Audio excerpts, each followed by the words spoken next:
Hi అండి, welcome to Rajitha kitchen and life style. ఈరోజు చూపించే రెసిపీ వచ్చేసి ఎప్పుడు ఒకేలాగా కాకుండా పకోడీలని ఈసారి అయితే క్యాబేజీతో స్పెషల్గా తయారు చేస్తున్నాను. తయారు చేసుకోవడానికి ఒక హాఫ్ ముక్క క్యాబేజీని తీసుకొని ఇలా హాఫ్గా కట్ చేసుకోవాలి. ఎందుకు అంటే ఇక్కడ మనం కట్ చేసేటప్పుడు ఆల్టర్నేట్గా పల్చగా చాప్ చేస్తే ఫ్రై చేసేటప్పుడు ఈజీగా ఫ్రై అవుతాయి. సో ఈ విధంగా తీసుకున్న క్యాబేజీని ఆల్టర్నేట్గా ఒకసారి ఇలా కూడా పల్చగా చాప్ చేసుకుంటే తొందరగా ఫ్రై అవుతాయి. ఈ విధంగా తీసుకున్న హాఫ్ క్యాబేజీ ముక్కని 2 పార్ట్స్ చేసేసి ఈ విధంగా పల్చగా తరిగిన క్యాబేజీని ఒక బౌల్లోకి కొంచెం వాటర్ని తీసుకొని వాటర్లో వేసి అలా 5 నిమిషాల పాటు స్టవ్ మీద ఉంచి స్టవ్ ఆఫ్ చేసుకోవాలి. అయితే ఇక నీళ్ళల్లో ఉడికించడం వల్ల పచ్చి వాసన రాకుండా ఉంటుంది. ఈ విధంగా అయిన తర్వాత నీళ్లు లేకుండా గట్టిగా పిండి మరొక బౌల్లోకి తీసుకోవాలి. ఏమాత్రం నీళ్ళున్నా పిండి కలిపేటప్పుడు లూజ్గా తయారవుతుంది కాబట్టి నీళ్ళు లేకుండా గట్టిగా పిండేసుకొని ఒక బౌల్లోకి తీసుకోవాలి.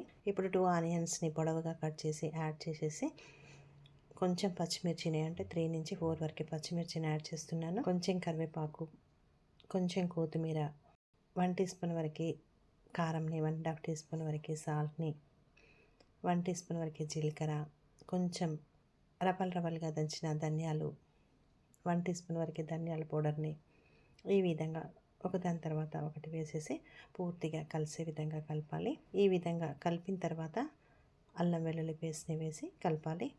ఇప్పుడు పావు కేజీ పిండికి హాఫ్ క్యాబేజ్ ముక్క సరిపోతుంది కాబట్టి ఇక్కడ పావు కేజీ పిండిని యాడ్ చేస్తున్నాను. పిండిని కూడా పూర్తిగా కలిసే విధంగా కలపాలి. ఇక్కడ నీళ్ళు యాడ్ చేయాల్సిన అవసరం ఉండదు.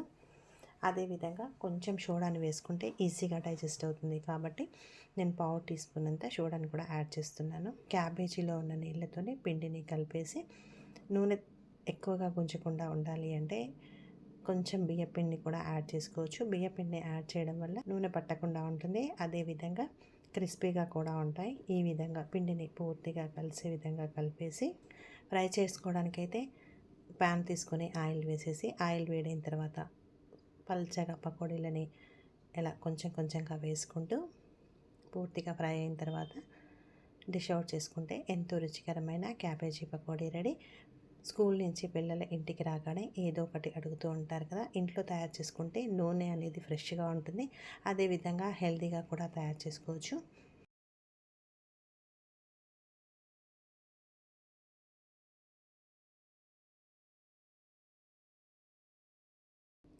మీరు ట్రై చేయండి, లైక్ చేయండి, షేర్ చేయండి, సబ్స్క్రైబ్ చేయండి. Thank you for watching. మీకు ఎలా వచ్చిందో కామెంట్ బాక్స్లో మీ మెసేజ్ని షేర్ చేయండి.